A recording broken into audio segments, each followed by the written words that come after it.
The service corridor behind the board chamber had been meant, in the charitable way of architects, to be invisible. No one had designed it for importance.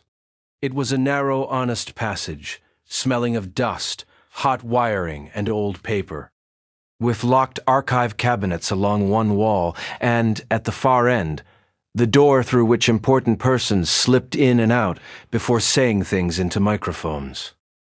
On that winter evening, while the university's benefactors sat beyond the wall in their dark coats and polished shoes, the corridor had one light only, a red exit sign that flickered with a small, conscientious failure.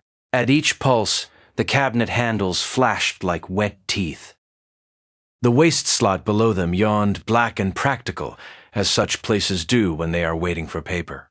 Veyl of the Unspent Measure was already seated on the lowest archive cabinet. This was perhaps the first wrong thing about it.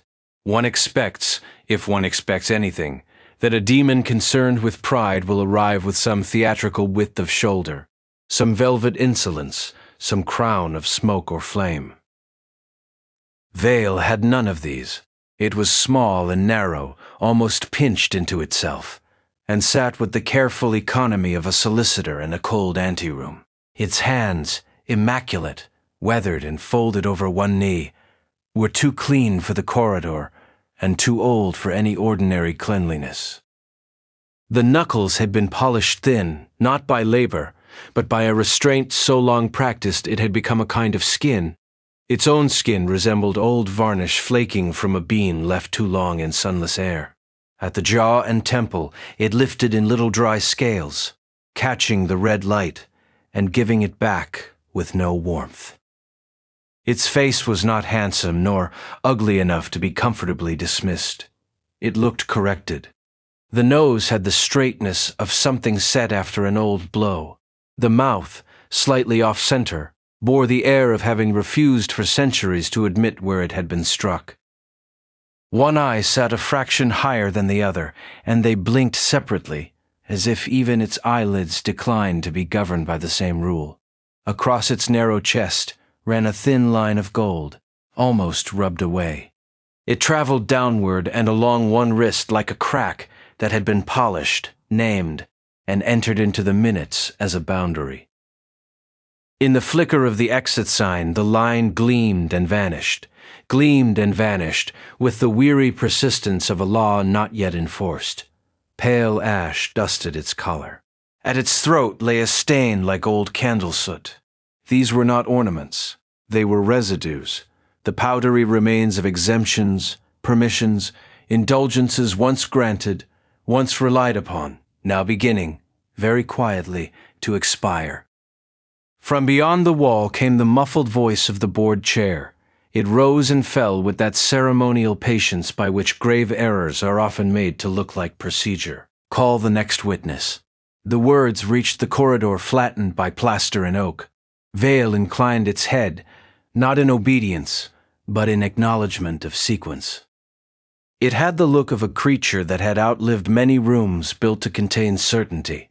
Courtrooms, vestries, studies with green-shaded lamps, council chambers in which reputations had been kept alive by one more adjournment. It did not look impatient.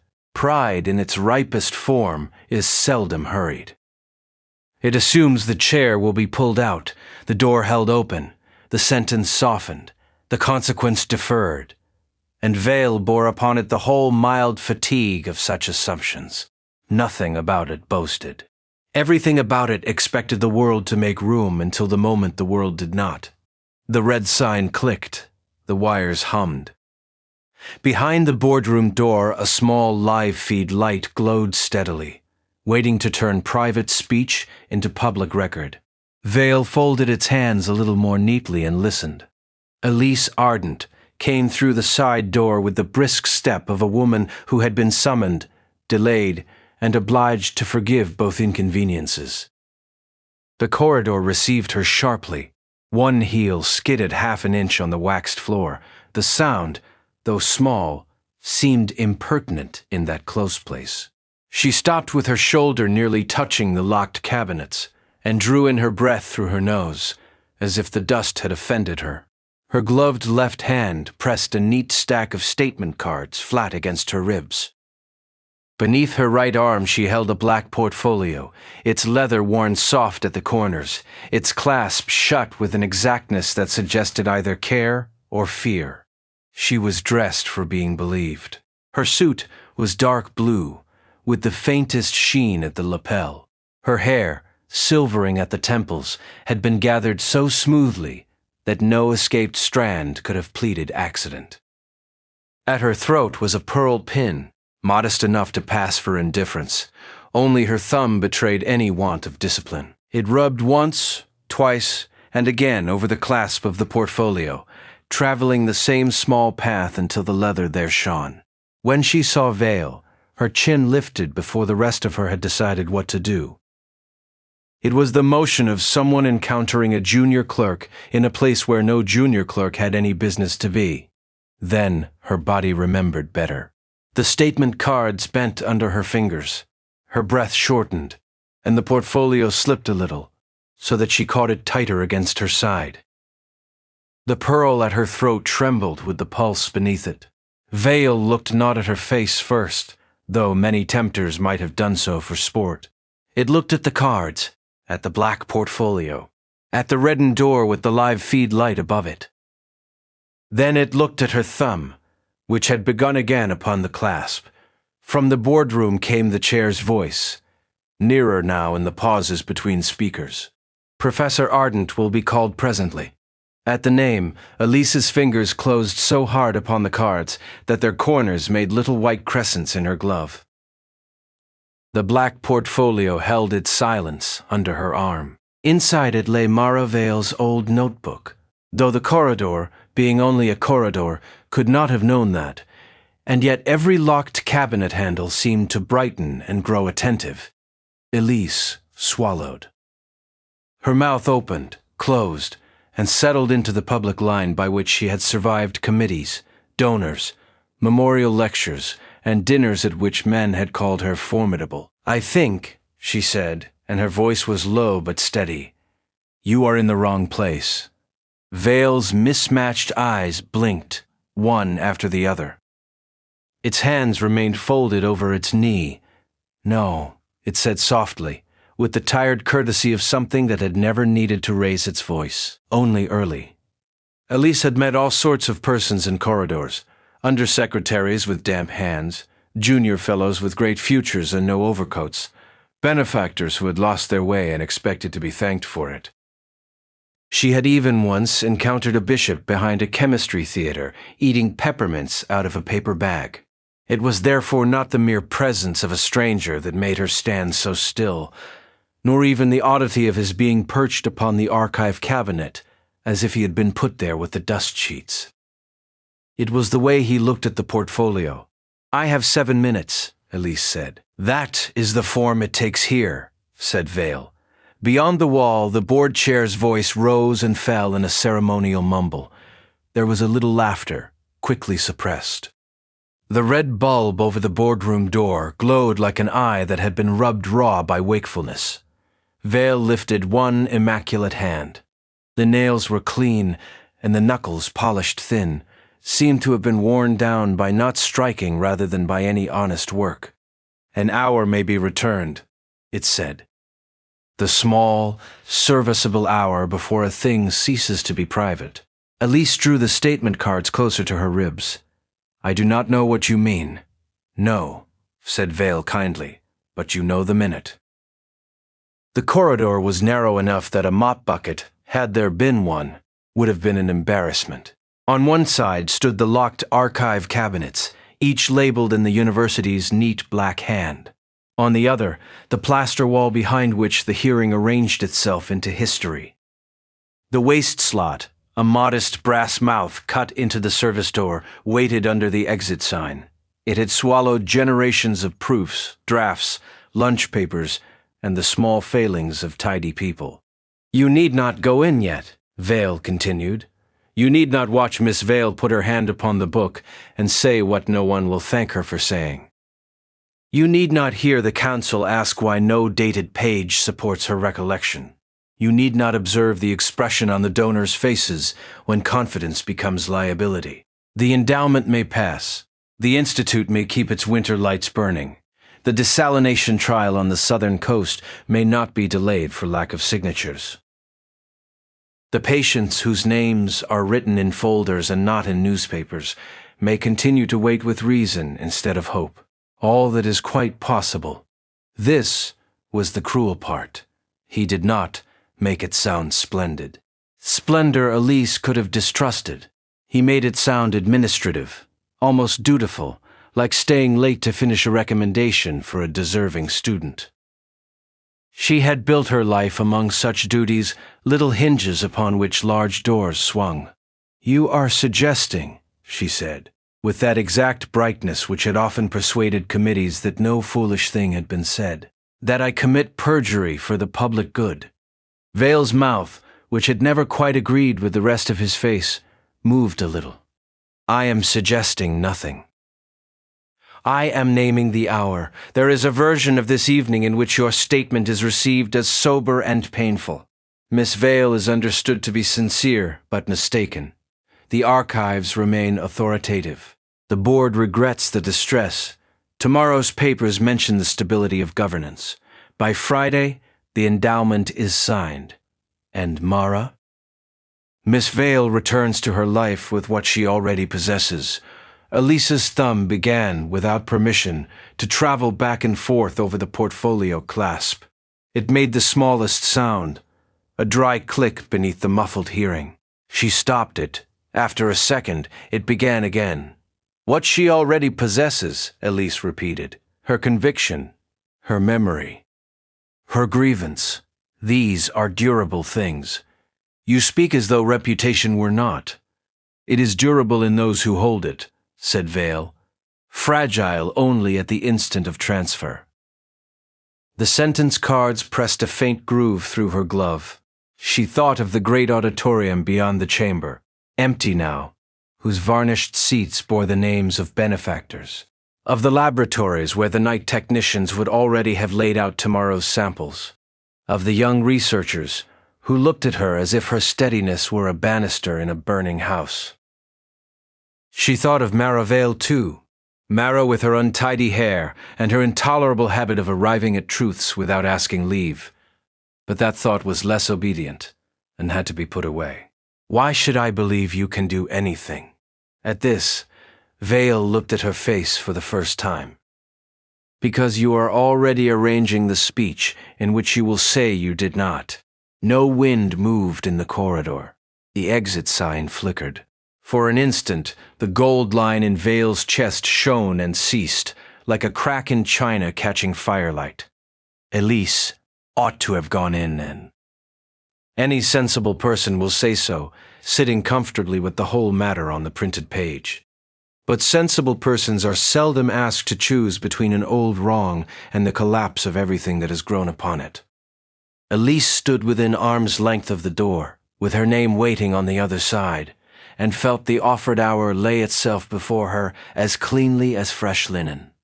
"1 hour," she said. "1 hour," said Veyl, "long enough for admiration to remain true in every mouth that speaks it." It is an awkward fact about temptation that it often comes wearing the hat of responsibility. Elise had not coveted jewels or revenge, or any of those theatrical wickednesses by which the wicked so obligingly identify themselves in books. She wanted the institute preserved, the work uninterrupted, the students shielded, and the dead professor's portrait left in the stairwell without a black cloth over its face. If, beneath these generous wants, there moved another thing with a colder little spine, she had kept it so well wrapped that even now she felt the wrapping and called it substance. "What is required?" she asked. The words did not seem to surprise Veyl. He had been sitting there with them, perhaps, before she arrived. Only exactness. "I am a scientist." "Yes," said Veyl. "That is why inaccuracy has been so useful to you." Her cheeks warmed. She gave one short laugh, the kind permitted to senior women when men attempt impertinence, and must be kindly returned to their size. It made no impression on him, You will speak, Veyl said, what you claimed you wanted. Recognition, said Elise at once. The first word, being large and respectable, came easily. It had fitted into biographies, interviews, addresses to prize committees. Recognition for the field, recognition for the team, recognition for work long neglected because it had been done by persons who neither shouted nor inherited chairs. Veyl did not move. Elise waited. The wall gave a muffled cough of applause. What I claimed I wanted, she said more carefully, was recognition for the discovery. No, the word was so soft she almost missed it. You may not bring the discovery in to stand beside you, said Veyl. Again, Elise looked toward the boardroom door. The red live feed light made a small ruby on the brass knob. I wanted recognition, she said. For whom? For myself. Something in the corridor loosened, though nothing moved. The statement card seemed lighter. She was ashamed of the relief that followed. It was like taking off a formal shoe under a table and discovering one had been in pain for hours. Veyl inclined its head. What did you actually want from Mara Veyl? That is a grotesque question. Yes, I wanted her cooperation. Veyl's eyes blinked separately. I wanted her respect. Again, the patient silence. Elise shifted the portfolio under her arm. The clasp touched her wrist, cold as a coin. I wanted, she said, and the words came angrily now because they came true. I wanted her to need me. I wanted her brilliance to pass through my hands before anyone called it brilliance. The locked cabinets stood in their red wash, decorous as old servants. One handle flashed. It put Elise in mind of teeth, and she was annoyed by the fancy. Veyl said, When did you know you were being cruel? There was no cruelty. There was pressure we were all under. It raised one finger, not forbidding, merely marking the place where waste began. Elise stopped. The old habit to explain had risen in her like a faithful dog and found no door open. When? Veyl repeated. She moistened her lips. Dust and hot wiring had thickened the air, and under it lay the smell of old paper, which had always comforted her. It did not comfort her now, during the outage. The words landed flatly, like a parcel set down by a tired porter. More exactly. The emergency lamps had come on in the archive room. Mara had gone to fetch Dr. Eames, because the sequence would not reconcile with the published tables. She had left the notebook open. Veyl did not ask whether this was relevant. He simply sat, small and narrow, while Elise discovered that truth has edges, and one cannot hold it by the middle without feeling them cut. I tore out 3 pages, she said. The service corridor lengthened. That is to say, Elise knew perfectly well it could not have lengthened, for the boardroom door remained before her in the corner behind. But there are moments when a place shows what distance has always been hidden inside it. The strip of carpet between her and the microphone seemed suddenly as long as 15 winters. And when did you know you were being cruel? When she came back, Elise whispered. When she looked first at the notebook, and then at me, and did not accuse me because she could not believe I would require it of her. This answer cost more than the others. She felt it go. A little estate of self-respect, fenced and tended for years, gave way beneath it and slid into darkness. Veyl's face did not change. Name the fear beneath the cruelty. I feared scandal. No, I feared the Institute would lose. No, I feared being discredited. No. The third refusal was hardly louder than the failing buzz of the exit sign, but it left her no path around it. Elise set the cards down upon the top of a cabinet to free one hand, then picked them up again at once, as if they might be stolen. A foolish action, and for that reason, nearly unbearable. Behind the wall, a woman's voice began. Not Mara's. Not yet. Some preliminary witness, giving dates, establishing custody of records, laying the little stones of a road down which Mara would be driven. Elise said, "I feared being ordinary." At once, she hated the word. It was small, shabby, unforgivable. One might fear death, disgrace, poverty, madness. Such fears had tragic furniture. But ordinary sat there in the corridor like a cracked teacup one has concealed behind the good china. Veyl folded his hands more neatly. "The single fact you have spent years disguising as virtue." Elise stared at him. "No, it is not a negotiation. I have told you enough. You have told me much. Enough is a word people use when they can still bear themselves." Her public voice deserted her then. It went off into the boardroom, perhaps, to sit among the carafes and nameplates where it belonged. What remained was older, a girl's voice, though Elise had not been a girl for a very long time. "I protected the work." Veyl waited. "I protected the Institute." The waiting deepened. It was patient to the point of insult.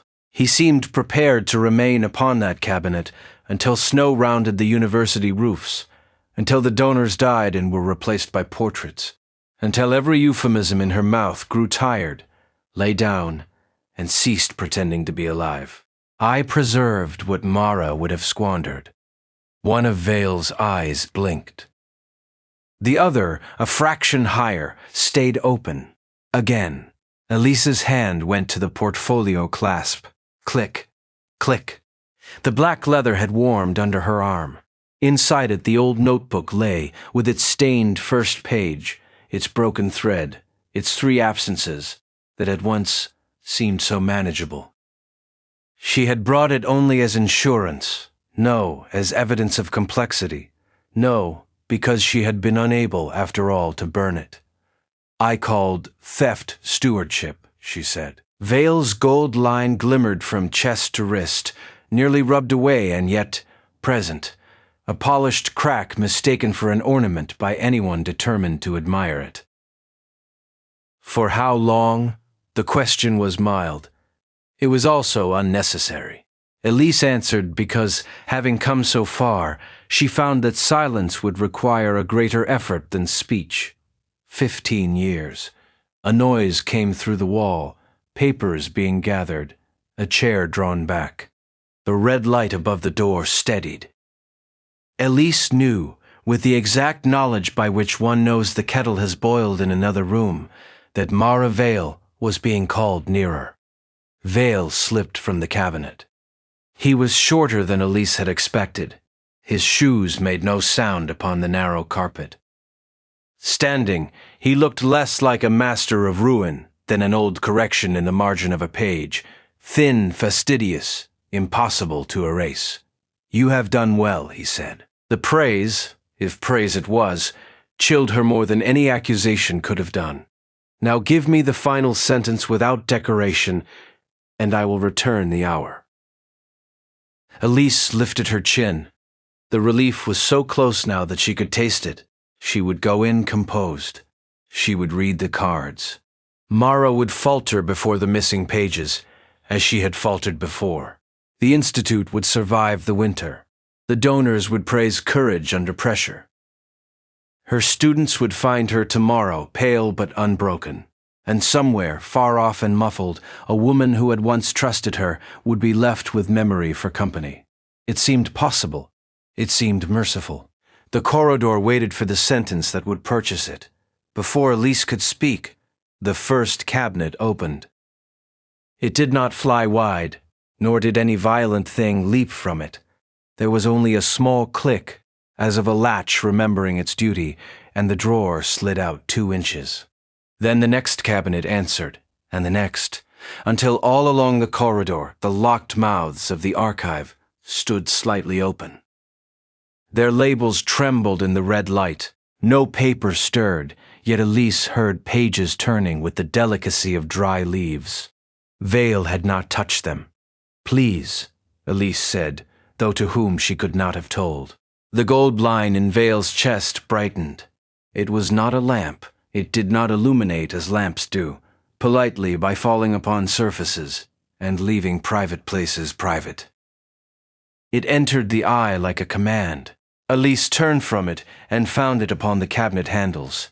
She shut her eyes and found it drawn there also, a fine burning boundary across the dark. Then the corridor was still the corridor, and also it contained the archive room, under emergency lamps. Mara's coat hung over the chair. Elise saw it with dreadful particularity. One sleeve inside out, the cuff damp from melted snow. The notebook lay open on the table. 3 pages rested under Elise's own palm. Not a remembered palm, excused by panic and youth and institutional peril, but her hand precisely as it had been, capable, elegant, with a small ink mark near the thumb. She saw Mara in the doorway, carrying Dr. Eames's useless torch, and saw the look pass over Mara's face. Not suspicion first, but trust standing bewildered in a room where it had been struck. Elise made a sound. At once the scene turned, not away but through. Now the boardroom lay before her, minutes hence. Mara Veyl stood at the witness table, older, thinner, her hair pinned badly because grief and justice are poor ladies' maids. The counsel asked about the absent pages. The chair regretted the incompleteness of the record. Elise, seated beneath her own portrait photograph on the program, lowered her eyes at the proper instant.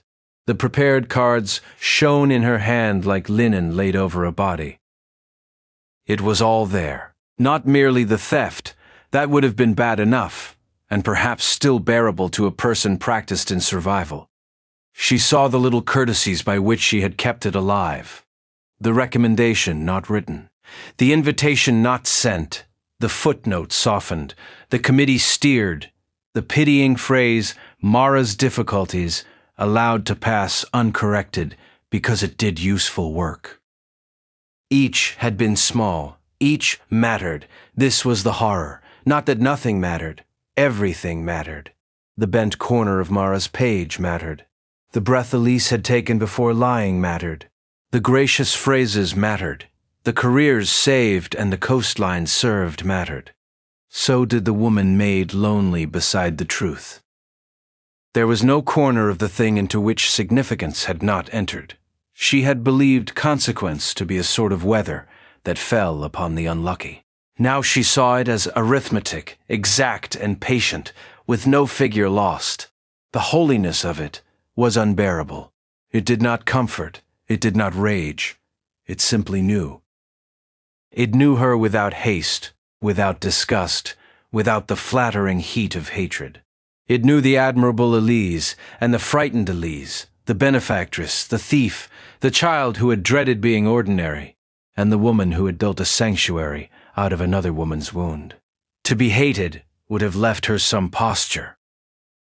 To be fully known left her none. The walls of the corridor seemed to draw back into a height that had no ceiling. For one dreadful instant she understood why men covered their faces in the old stories, and why hands that reached to steady holy things were not always permitted to remain hands. She did not see a throne, nor wheels, nor burning wings. She saw a service corridor behind a university boardroom, and it was enough. The nail in the skirting board bore witness. The waste slot waited like judgment. The microphone beyond the door became an altar and an executioner's block and an ordinary piece of university equipment. Veyl stood within the thin brightness of its own crack, small as ever, pinched and patient. The ash at its collar trembled. For the first time, Elise thought it looked not triumphant, but nearly old beyond imagining, as if pride were the last poor furniture of a creature long ago evicted from every spacious room. The sentence, it said, its voice had not changed, but Elise had. She could not unknow the weight of the page, the look in Mara's eyes, the exactness that had entered everything. The offered hour still laid before her, shining, merciful in shape, ruinous in substance. She saw what it was now, not escape from disgrace, but one more polished crack called a boundary, one more little exemption requested from a world in which every act had already been counted. The board chair's voice came through the wall. "Dr. Veyl, if you will come forward." For a little while, Elise could not move. This was not because Veyl held her, for it did no such thing. Its small hands remained folded, and its face, corrected by old blows and long denials, had the patient expression of a clerk waiting for a signature at the bottom of a form. Yet the corridor had become, to Elise, a place where every nail in the skirting board and every fleck in the varnish knew her name. The cards in her hand were very white. She had written them that morning at the kitchen table, with the snow lying neatly upon the sill and the kettle singing as if nothing in the world could be so vulgar as ruin. The phrases upon them were admirable. They spoke of institutional continuity, collaborative uncertainty, incomplete records, and the solemn obligation to protect future work from personal grievance. If you had heard them in a drawing room, you might have thought them almost noble.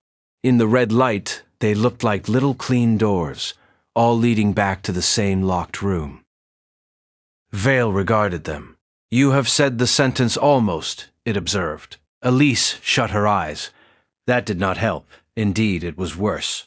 Behind the lids, she saw Mara's hands, inked at the sides of the fingers, smoothing the first page of the notebook because the page had once been wet and would never lie flat again. She saw the emergency lamp on the archive table. She saw herself standing with 3 torn leaves under her palm, while Mara, poor Mara, too proud and too frightened to beg properly, said, "Elise, you know what that is." The board chair's voice came through the wall, muffled and ceremonious. "Dr. Ardent will be called in a few moments." At this, something in Elise gave one ordinary human leap towards rescue. It was not grand. It was only the old instinct to keep one's coat buttoned when stepping into weather. The institute, she thought. The fellowships, the trial beds, the donors who would leave in disgust, the names on the contracts. The young people with their notebooks and their winter rents. She held them all before herself like children in a storm, and for a moment she almost believed that this was why she had done it. Veyl's higher eye blinked first. The lower followed after, with hideous politeness. "The fact," it said, without its velvet.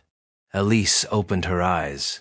The gold line in Veyl's chest had grown bright, not like jewelry, but like a crack under a door through which an unbearable morning was entering. It was not merciful in any soft way. It did not soothe her. It made the very dust severe.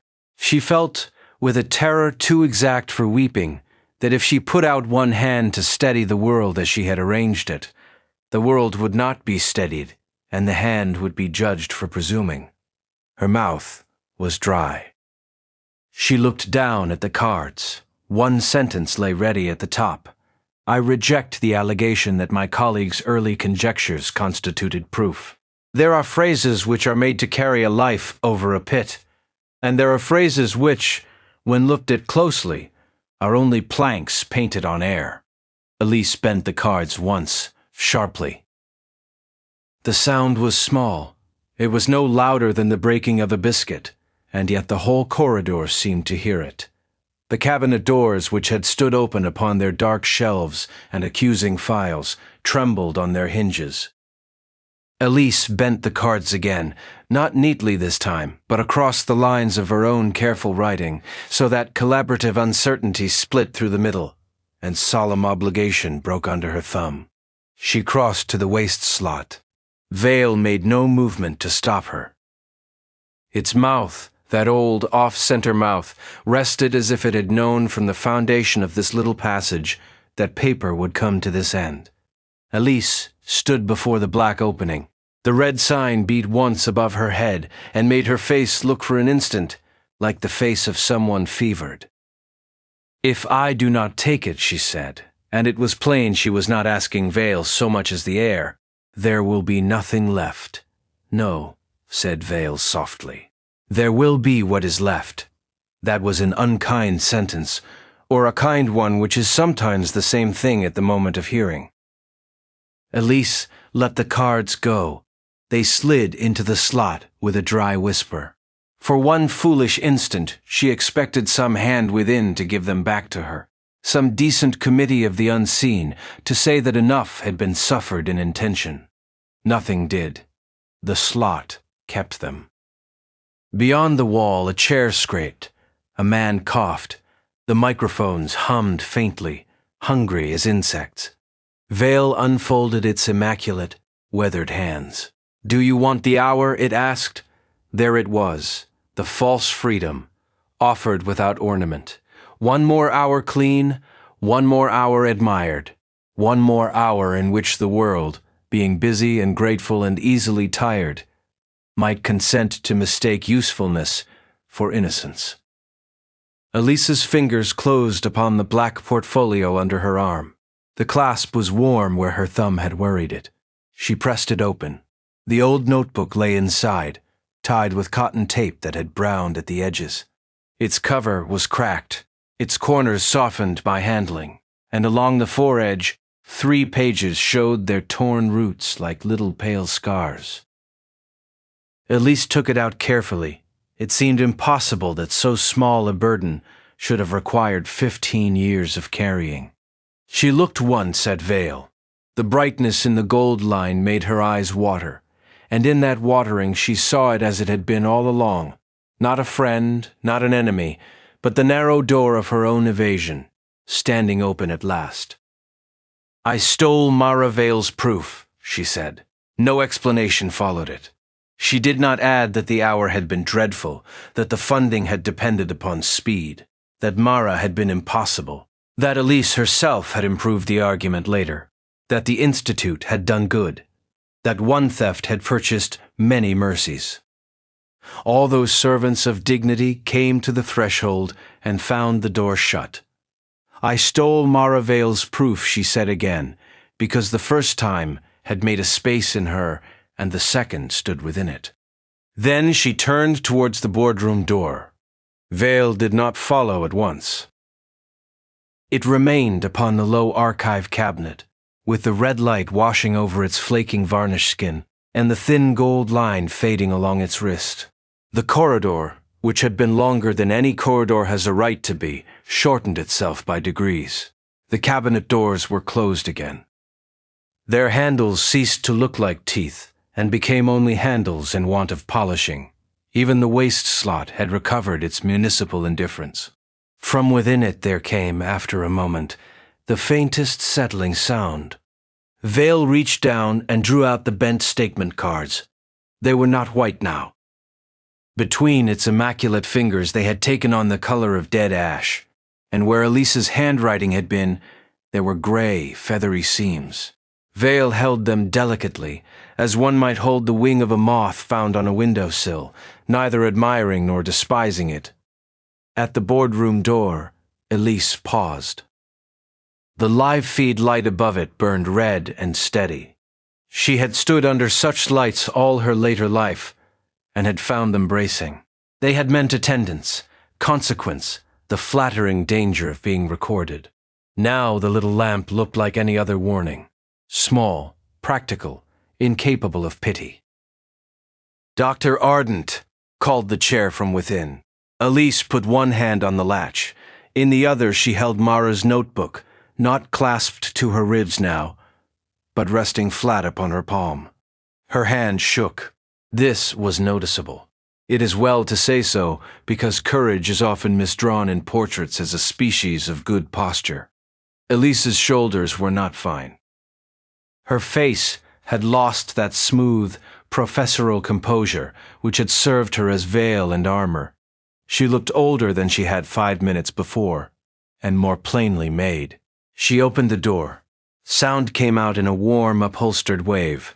The shifting of papers, the polite surprise of those who dislike surprise in public, the little electric murmur of cameras turning to receive her. At the long table the board members sat beneath the university crest. Donors leaned forward.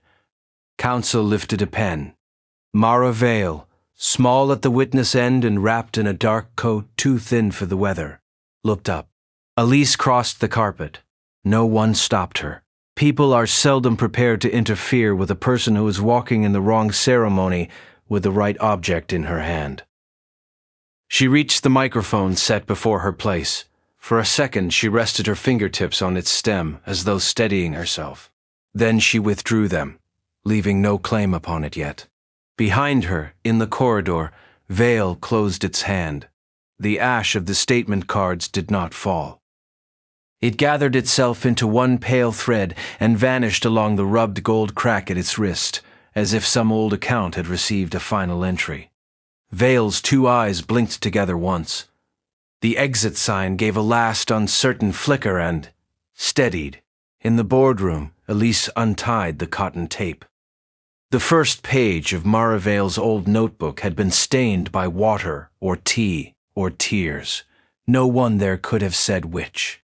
The ink wandered where the stain had touched it, but the handwriting remained.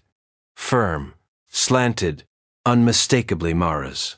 Elise laid the notebook beside the microphone, opened it to that first damaged page, and turned the handwriting toward the waiting cameras.